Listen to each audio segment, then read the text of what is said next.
Assalamu alaikum viewers.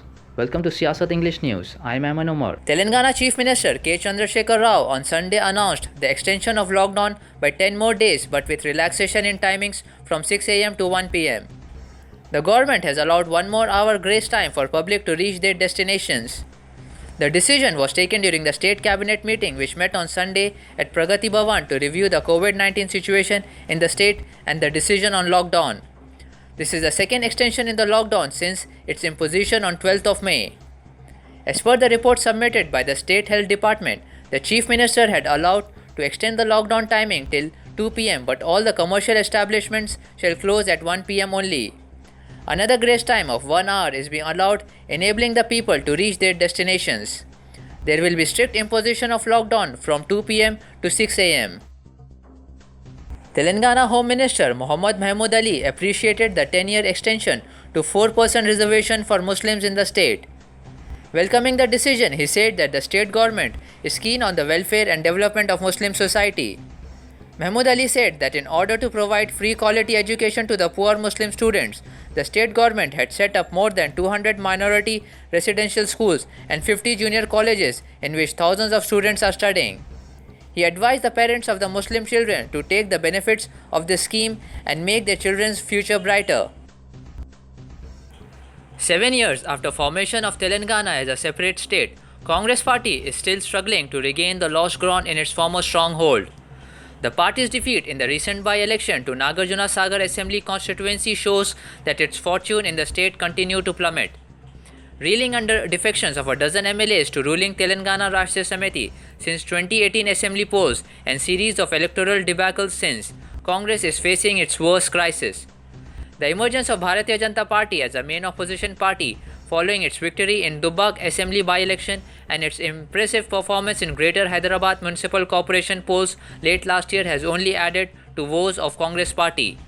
With the central leadership of the Grand Old Party taking no step to set the house in order in Telangana Pradesh Congress Committee, which remained virtually headless following resignation of Uttam Kumar Reddy in December last year, the party appears to be in a total disarray.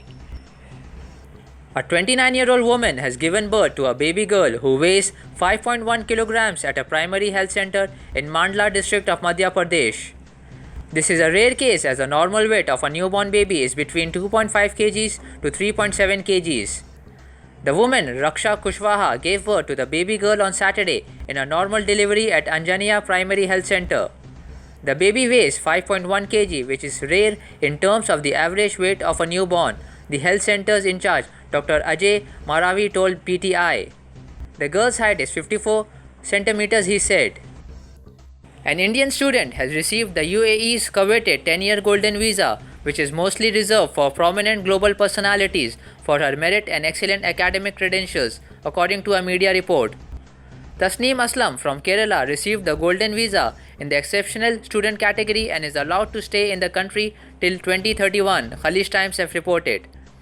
The UAE government in 2019 implemented a new system for long-term residence visas, enabling foreigners to live, work and study in the UAE without the need of a national sponsor. These golden visas are issued for 5 or 10 years and will be renewed automatically. Tasneem studied Islamic Sharia from Al Qasimiyya University in Sharjah and topped her class, which consisted students from 72 countries with a grade point average of 3.94 on 4. Egypt and Israel are holding high-level talks in both countries on Sunday to shore up a fragile truce between Israel and the Hamas militant group and rebuild the Gaza Strip after a punishing 11-day war that left much of the seaside enclave in ruins.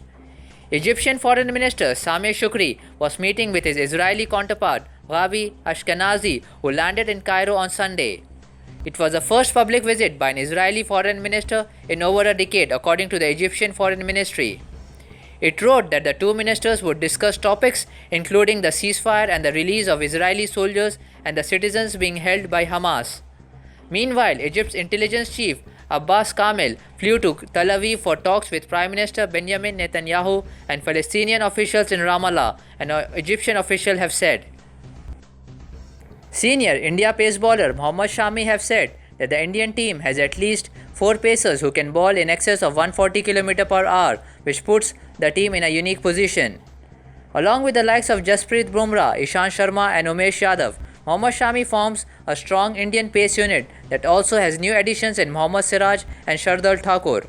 Shami said that the pace unit's strength leaves opposition in a dilemma on whether or not to produce pitches that assist pace. India will be touring England for the ICC World Test Championship final against New Zealand from 18th of June in Southampton, followed by a 5-test series against England. Earlier, Shami had said India have the better bowling attack compared to New Zealand. That's it for today. Thank you, viewers.